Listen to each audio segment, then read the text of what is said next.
Bab yang sebelumnya kita sudah mempelajari mengenai sistem ekspresi dan sudah dijelaskan apa itu ekspresi. Siapa yang masih ingat? Ekspresi itu apa? Ya, Jessie. Pembuangan zat sisa yang tidak diperlukan lagi dari tubuh. Pembuangan zat sisa yang tidak diperlukan lagi dalam tubuh. Tangan dulu Jessie. Kemudian, apa yang termasuk alat-alat ekspresi di dalam tubuh manusia? Coba. Cornelius. Kulit, paru-paru, hati, ginjal. Kulit, paru-paru, hati, ada 3. Ada yang bisa menambahkan 1 lagi? Ginjal, tangan bergerak. Atau sudah disingkat dengan apa kemarin? Iya, paha, ginjal. Inilah yang merupakan apa? Alat ekspresi. Alat ekspresi. Nah, paha ginjal. Siapa yang masih ingat kemarin apa yang dikeluarkan oleh paru-paru? Coba Miras. Karbon dioksida sama H2O. Karbon dioksida dengan H2O. Tepuk tangan. Apa yang dikeluarkan oleh hati? Siapa yang tahu? Apa yang dikeluarkan oleh hati? Ya Joyce. Empedu, tepuk tangan. Meskipun sedikit kurang tepat, siapa yang bisa memperbaiki? Anggia. Urea, tepuk tangan. Ada sedikit kurang tepat juga. Hati mengeluarkan apa? Jesi lagi. Bilirubin dan Bilirubin dengan biliverdin. Tepuk tangan. Apa yang salah? Yang salah itu kata pertama dari yang diucapkan oleh siapa tadi yang menyebut getapan kreas? Getapan empedu. Siapa tadi yang mengucapkan? Kata pertamanya yang kurang tepat. Coba. Ya, jawabannya adalah cairan empedu. Nah, kalau di pembelajaran sebelumnya kita sudah membahas, Miss mau tanya, setahu kalian ginjal itu mengeluarkan apa? Urin. Adakah kandungan daripada urin ini? Ada. Siapa yang tahu? Apa kandungan urinnya? Coba tahu, hanya air aja yang dikeluarkan. Siapa yang tahu? Apanya kandungan urin yang kita keluarkan? Setiap hari yang kita mengeluarkan urin? Apakah setiap hari? Iya. Coba, apa kandungannya itu? Setahu dulu lah. Nanti akan dijelaskan sebenarnya apa kandungan urin ini. Tidak ada yang tahu? Ya, Raja. Garam, air, bilirubin, urea. Tadi ginjal mengeluarkan apa? Mengeluarkan apa? Udah kena? Oh, garam, air, bilirubin, urea. Garam, air, bilirubin, dan urea. Sudah? Ada lagi yang bisa menambahkan? Oh, Desi. Amonia. Ada lagi yang bisa menambahkan? Iya, Miranda. Kreatinin dan zat-zat sisa. Zat-zat sisa. Udah pintar-pintar kan? Yang udah belajar ya kalian dari rumah? Oke, tangan dulu kalian semua. Atau perlu lagi menjelaskan lebih pintar? Ya kan? Perlu ya. Oke, sekarang perhatikan ini, amati gambar ini nak. Gambar apa ini kira-kira? Gambar ginjal. Tadi ginjal jumlahnya berapa? 2. Ginjal jumlahnya berapa? 2 atau sepasang. Perhatikan ini. Di mana dia sebenarnya letak ginjal itu? Letak ginjal itu kalau misalnya dalam tubuh kita, ini kan tulang belakang di sini.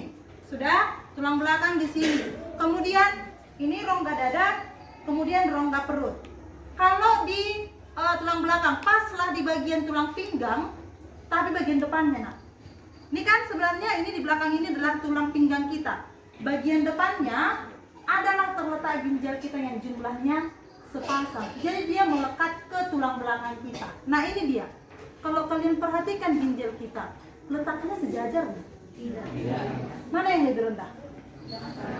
Kenapa kira-kira yang kanan? Kalau digambar terbalik ya. Kalau digambar ini kanan atau kiri? Kanan atau kiri? Kamu lihatnya kiri, berarti ini adalah kanan. Berarti ginjal kanan kita lebih rendah dibandingkan dengan ginjal kiri. Kenapa? Cuma berbagi tempat duduk. Berbagi tempat. Di atas daripada ginjal terletaklah nanti hati kita. Ya, hati itu agak sebelah kanan di sini, nak. Bukan di sini hati. Hati itu bukan di sini. Kalau kalian bilang sakit hatiku, sebenarnya itu sakit hati secara jiwa, bukan hati secara biologi. Kalau sakit hati secara biologi di sini, letaknya di sini. Baru di bawahnya nanti ada ginjal. Letaknya ada di daerah pinggang kita, melekat pada tulang belakang. Jumlahnya tadi ada 1 atau 2. Selanjutnya kalau kamu perhatikan ini, nak, ada saluran dari sini, dari ginjal menuju kemari. Kira-kira ini apa? Itu adalah kantong kemih. Saluran dari ginjal ke kantong kemih namanya nanti adalah ureter. Ya, ada saluran. Nanti kalau misalnya sudah menghasilkan urin di sini, maka nanti penuhnya di sini. Kalian nulis di sini bisa?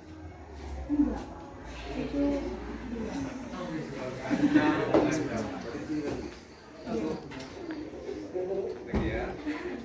Oke, sir. Oke. Kemudian perhatikan, kalau di sini sudah penuh, maka nanti ini disampaikan ke saraf. Udah penuh kantong kemihnya.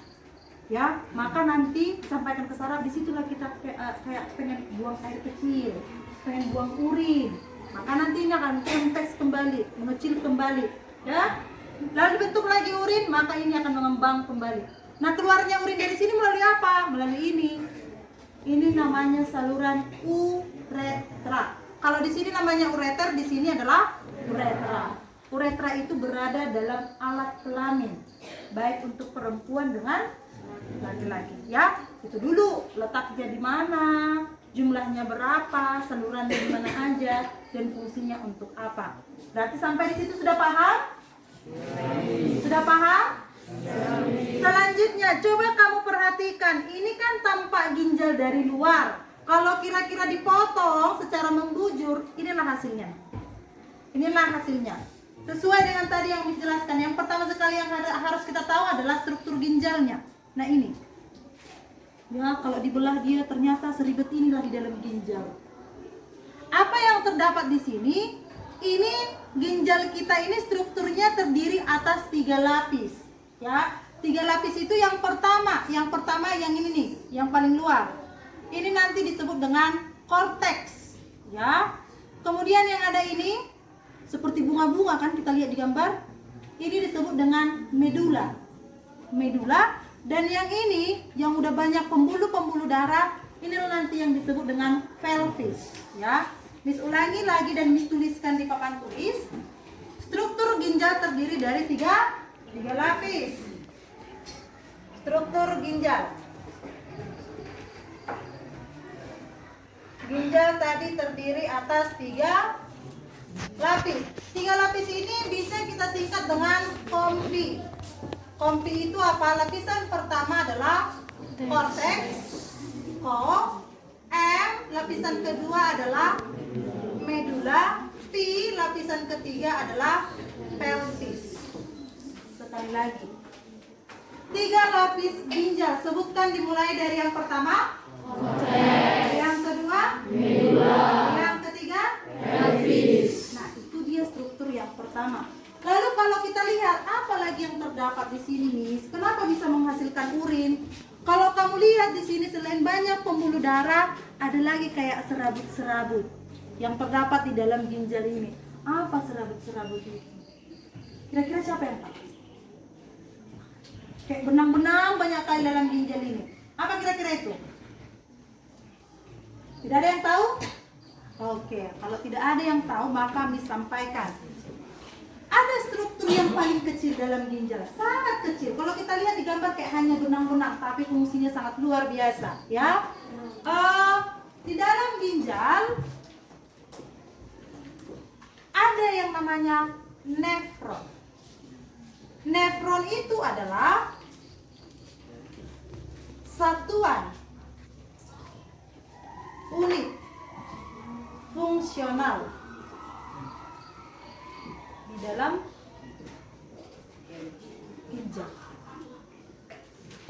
Itu yang paling kecil. Namanya adalah apa tadi? Nefron. Nah, kalau kita perbesar ini nak, nefronnya, benang-benang tadi, inilah dia. Inilah satu benang-benang tadi. Nefron tersebut. Nefron itu terdapat di dalam ginjal itu berjuta-juta.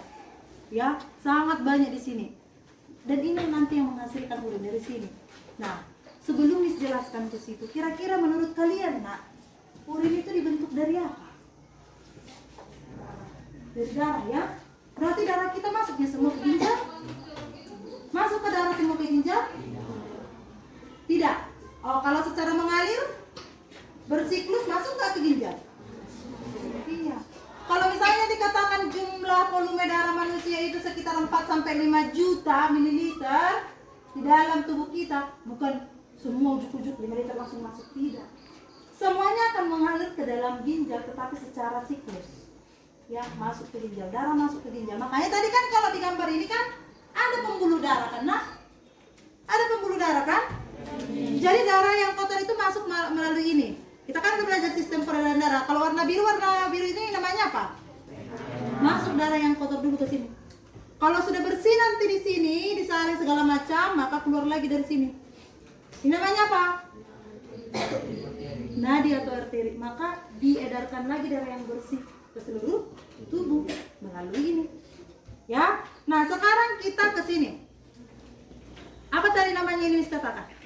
Nefron. Inilah satu nefron. Miss hapus dulu tujuan pembelajarannya, tetapi sudah harus diingat. Yang pertama, kita sudah mencapai mengetahui struktur ginjal, sudah mencapai mengetahui fungsi ginjal. Nah, sekarang untuk menganalisis pembentukan urin, maka kita harus lihat bentuk daripada nefron tadi. Miss hapus.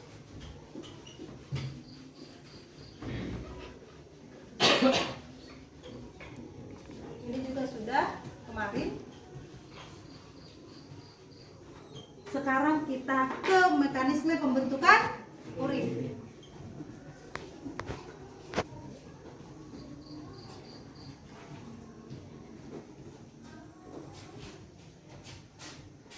Nah, tadi katanya untuk membentuk nefron, membentuk urin itu terdapat di nefron.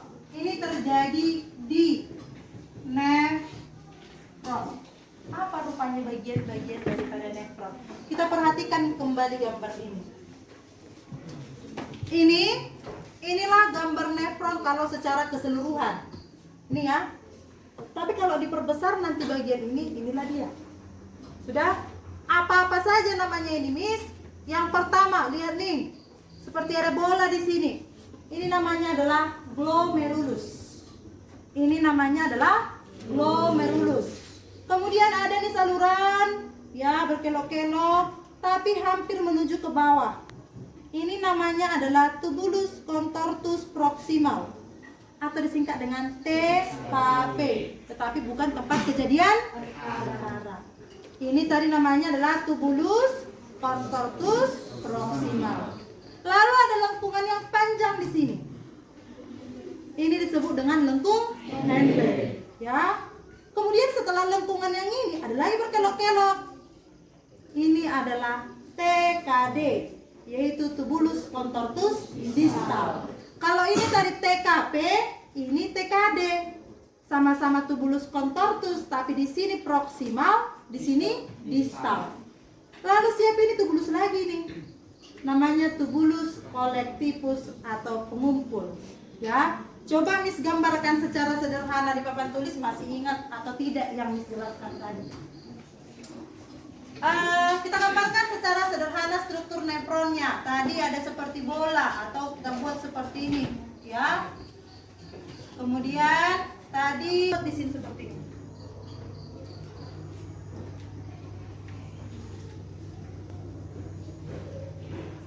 Oke, pertanyaannya sekarang. Siapa yang bisa menyebutkan nomor 1 itu apa? Angkat tangan, Cornelius. Nomor 1 itu adalah glomerulus. Tepuk tangan, benar. Itu adalah glomerulus. Siapa yang bisa menyebut nomor 2? Desi. Tubulus contortus. Tepuk tangan untuk Desi, benar. Atau disingkat tadi dengan TKP. Tubulus contortus proximal. Selanjutnya yang ketiga, Joyce. Lengkung Henle, tepuk tangan.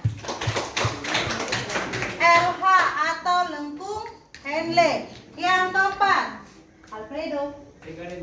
Apa TKD itu? Benar, tepuk tangan. TKD, distal. Kemudian yang terakhir bagian nefronnya dia. Iya, tepuk tangan. Tubulus kolektifus.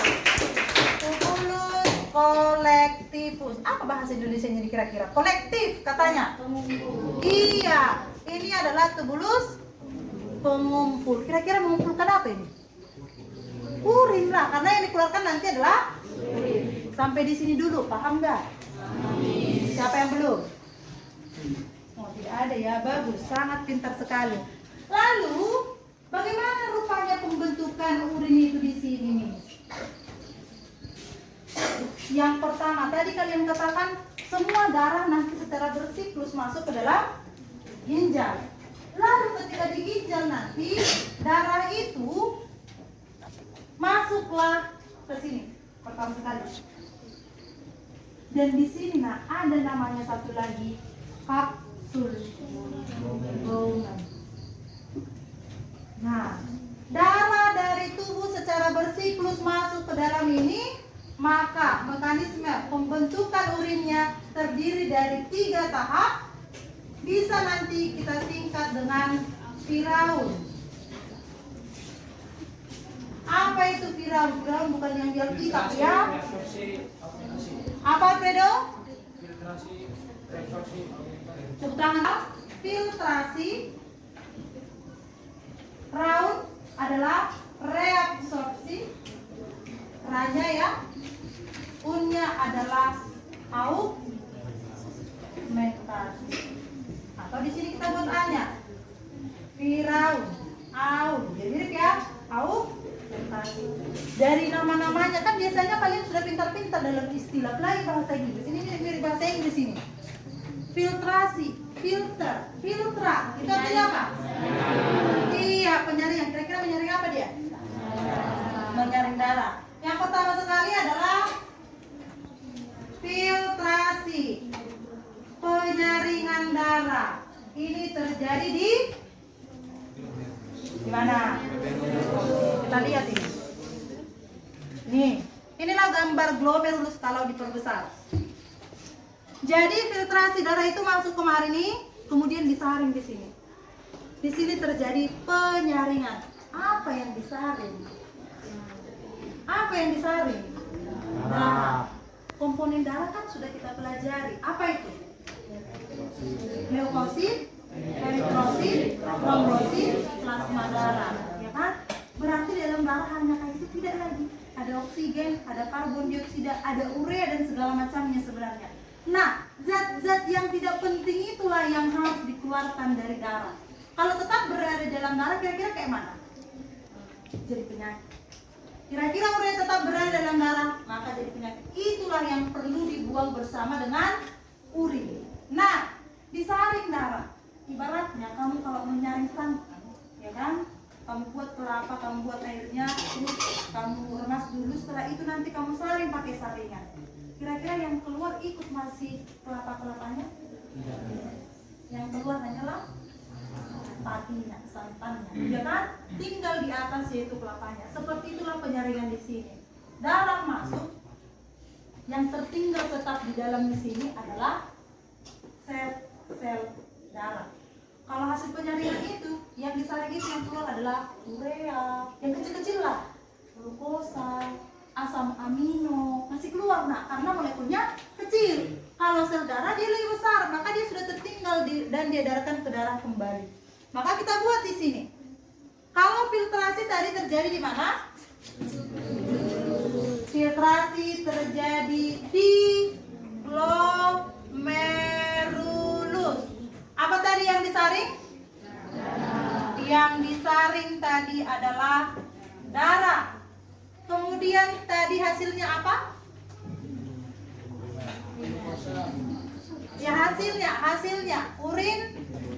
Iya, namanya adalah urin primer. Kandungannya tadi adalah air, ada glukosa tadi, ada asam amino, ada urea, dan lain-lain.